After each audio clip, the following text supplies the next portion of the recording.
It's the Flow Friday Night Sports Show, Far North Footy. Flowman, let's take a look at what happened there last weekend. And a couple of interesting games. Low scoring, I think it's fair to say. Yeah, certainly has been. And no big goal kicking in any of our games. And that hasn't been something that, I guess, Far North's never been a massively, talented league in the sense that it's had no reserve competition. So depth is always an issue.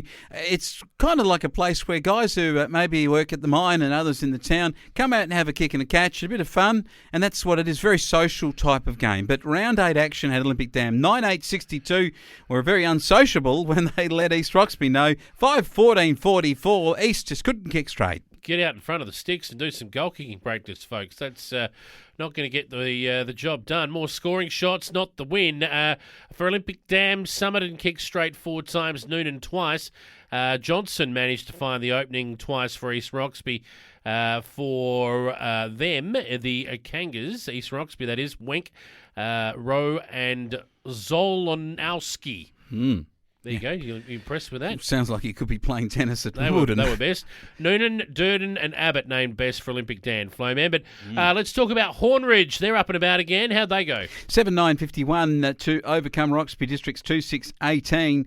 Roxby Districts having a terrible season for them and finding it very hard. The upset here and there, but no, not this time around. The black and white over the red and white, the old rivalry. Munro with 3, Ridgeton with 2 for Hornridge. And I don't know who kicked the goals for Roxby because it doesn't say, but their best players were Owls, Casserly and Dadler.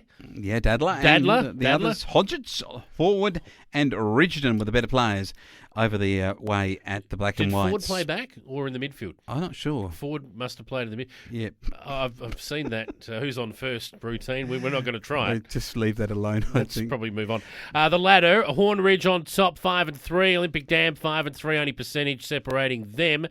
East Roxby 4-4 and Roxby Districts 2-6. Yeah, East have dropped away in the last couple of weeks with a couple of losses. They were on top of this table, so it is difficult though, as we say. It is a fun competition, and certainly getting the players and inviting somebody out. Your mate comes up to the mine and say, "Hey, have you played footy?" No, I haven't played for about 6 or 7 years. Come and have a kick. Could you be just perfect for our side? I think that's the way it goes, and we're looking forward to more scores coming through for this weekend's matches because Olympic Dam plays Hornridge in this match. The first one, the early one, at 2:30. That's right. The late game at 4:30 p.m. will be Roxby Districts hosting East Roxby. Yeah, the bottom 2 sides, and if Roxby about to come up the ladder a bit and maybe start to put some pressure on, it's the top 4, so at the end of the day it doesn't matter as much, but this is important to get wins over the side you're probably going to play in an elimination. Yes, and they have got, 4 more games to go before their finals, I believe, Flowman. So got the races on too pretty soon, so that's not far away. They'll have a week off next week for the country champs. We'll talk more about that next week here on the Flow Friday Night Sports Show. Plenty to come, Flowman. We're going to move our attention away from football next to netball. All right, I'm looking forward to the Pedlar Cup and the you go and very get yourself interesting refueled. Yes, Pedlar Cup. We're going to talk about that. Rihanna Freeman joining us from the West Coast Hawks.